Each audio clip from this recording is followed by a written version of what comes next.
Hello and welcome to Explosive Colonization Episode 2. Sorry if you have been a previous viewer, sorry for the long sort of pause, but real life caught up with me and I had to dart back to Scotland for a while. But what we're doing just now is we're cracking on with this series, and the first thing among us is launching a new ship. So what we have here is what I'm calling the Drifter. And it's just a nice long ship, lots of fuel, and the idea for this is it's going to take a few loads out to Eve because I've decided that I need a bit more of a challenge than just Juna, and Eve should be fairly interesting. So here we go, we're just getting everything out, testing. This has some big solar panels, some good radiators. Obviously we have the DSEV mod engine at the back. The front pod is near future, so a lot of Angel 120s parts and near T's parts. All of the tanks here are cryo tanks, all carrying liquid hydrogen, and then just one little greenhouse for growing things. And here we go, launching our crew. So this is just an Orion module. I've got some crew in it just to get this ship up and running. And what I want to do with this is I want to take out a more permanent base to Eve. I've landed on Eve a couple of times in my entire history of playing Kerbal, so I figure I want to give it more of a go and really go for something severe. That's a bright light on the front of the Orion. But yeah, so this is where I'm sort of starting off for going for that, but at the same time still running all of the other projects. Now my intention is to pull all the crew back from all of the other places with the exception of Juna. So this is just us getting set up. I was just fitting an autopilot module on there, just so that I can have a lower grade crew but they can still do the same stuff. And here we are just shooting up some life support supplies. So this is just a standard drone, and it's a drone core from B9. I'm still trying to lighten up some of the mods that are in this. There are a few additions and things. If anybody's been watching some of the random stuff I've been doing, I've been playing a lot in what I call the Skunkworks save, designing new crafts with a lot of the new mods that have come out. Near T again has launched a brilliant new mod, which is just some launcher parts, some engines, some tanks, and a bit of a bigger size, and some beautiful new solar panels. So they'll be coming up at some point in the future. At the moment I've got a bit of backlog of videos, so we'll see what happens, how soon it gets out. So this is just sort of my basic template for refueling at the moment.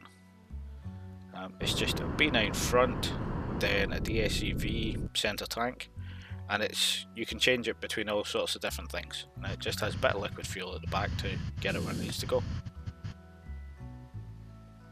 My just atrocious docking. That's why I use MechJib so much. It's a lot easier than doing what I do. Here's just an odd way of getting away from the station using the RCS, purely because I had a bit of spare RCS and I just wanted to burn it fairly quickly. Now when it comes to these probes, I don't particularly mind where I land them on Kerbal. At the moment I have an awful lot of funding, and there is also a bit of a problem with high time warp and TAC life support. So for the moment I am just landing them wherever. Usually I'll spend more effort on them, but I've got the money, so I might as well do it quick and nasty. And there we go, just getting our probe back to the planet.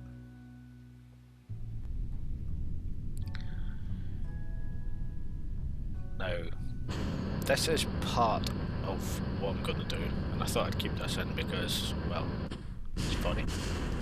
I honestly don't know what went wrong there. There was so many. It's been so long since I recorded a lot of these videos because of well, life.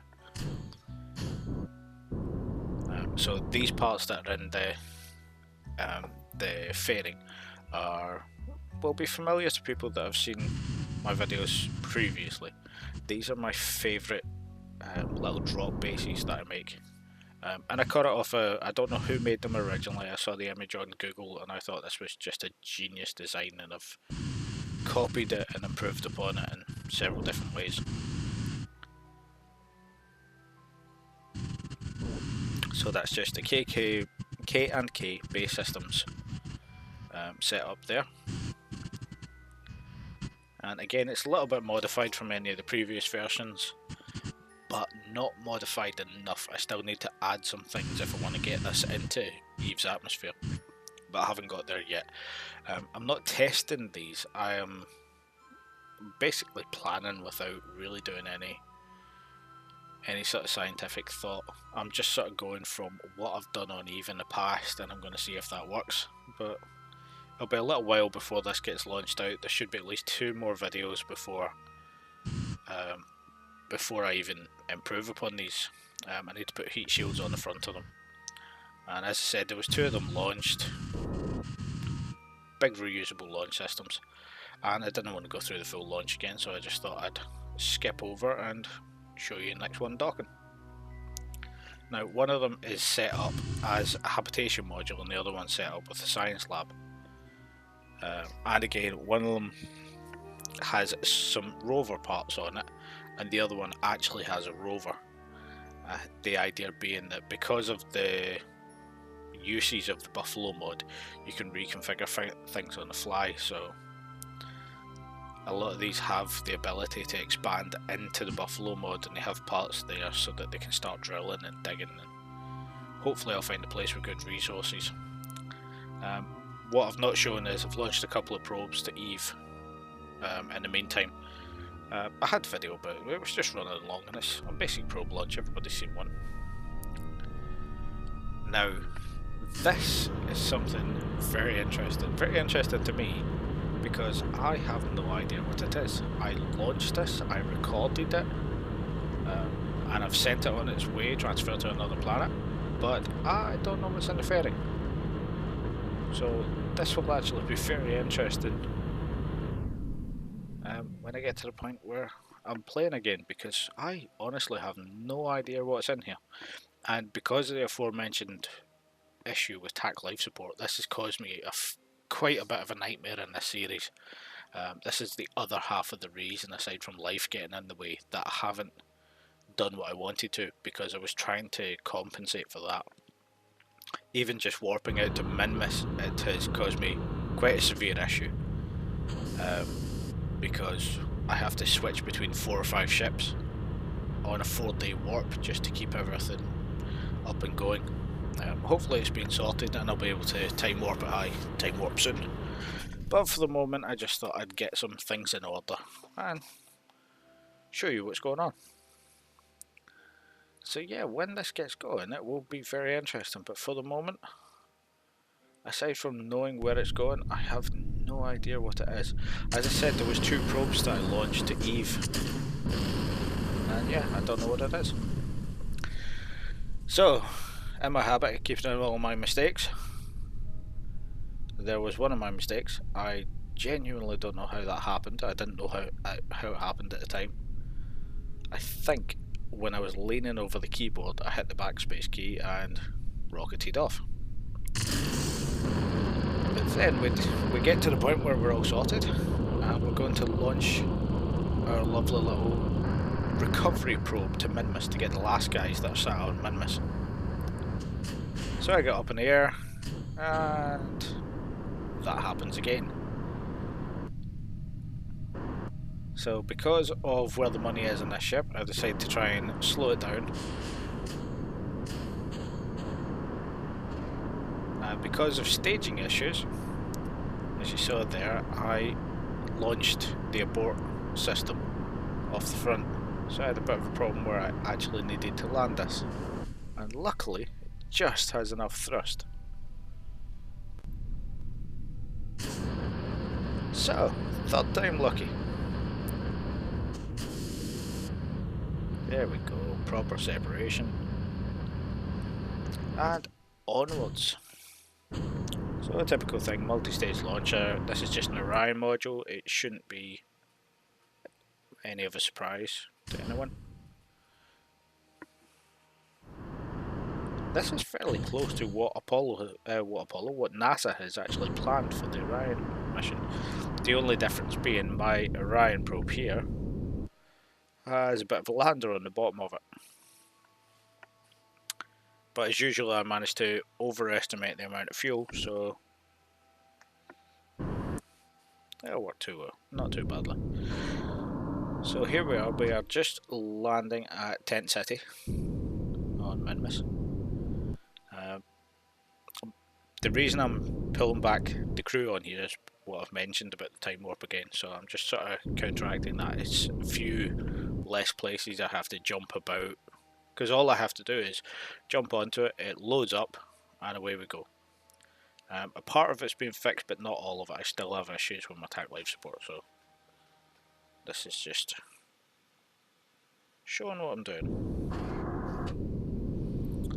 So selecting the other base and just bouncing around Minmus and grabbing my last crew member.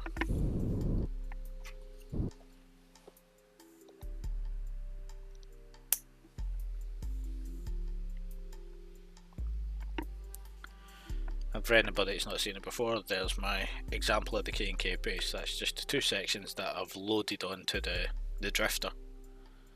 Sort of set up with a little rover out. And then it's just a simple case of aiming for Kerbal and burning.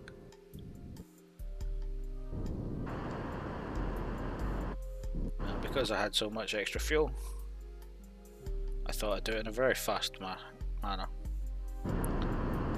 So this, I think in total it ended up being a 3-day transit instead of the usual 5 or 9. Mine usually end up at 9.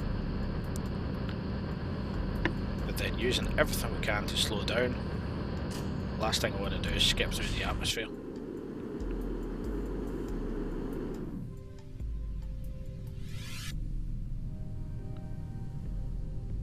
And there we go, nice safe recovery. So, now that they're recovered, we are on to Juno. Now this is the Infinity ship, for those of you that have watched before. We are just getting this back up into orbit. It's been recharged, it's picked up its little lowly engineer and dropped off a good engineer. We're just getting into orbit, and while I was doing this I remembered that there was another ship in orbit, the one that I had to abandon in Carborundum Quest. So we decided to rendezvous with that, and because I have a few pilots on board, obviously from rescuing the ships, I decided to send one pilot over, make sure our secondary ship was loaded up with supplies, and send it back and bring it back to Kerbal. Now I don't quite know what I'm going to do with it yet, because sending a new lander up, although it's possible, it seems like a bit of a waste of time when I've got so much money I can send up a new ship. So we shall see what's going to happen with that. Here is a big heavy duty refuel, which is what I'm basically calling the whale. This is the cargo version, as you can see, with it dropping out some cargo. And all this is just some rocket parts, and to save a bit of weight, literally all I did was put rocket parts in a fuel tank and add a docking port to the end.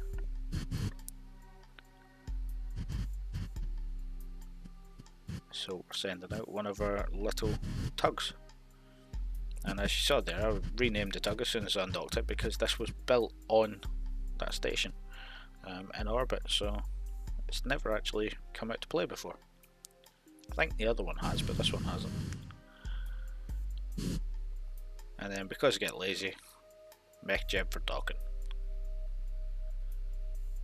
So we're just going to line up and then transfer over some rocket parts, and our lovely space plane has a little bit of extra crew on it, some extra engineers to speed up the building of the next ship. There's a few that I've got in a line and then what's going to happen is I'm going to move this station out from Kerbal orbit and out to Minmus, and I'm actually going to start producing rocket parts on Minmus and bringing them up, which will save a bit of money again.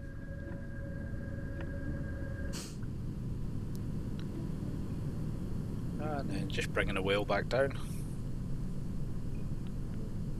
This is pretty standard these days.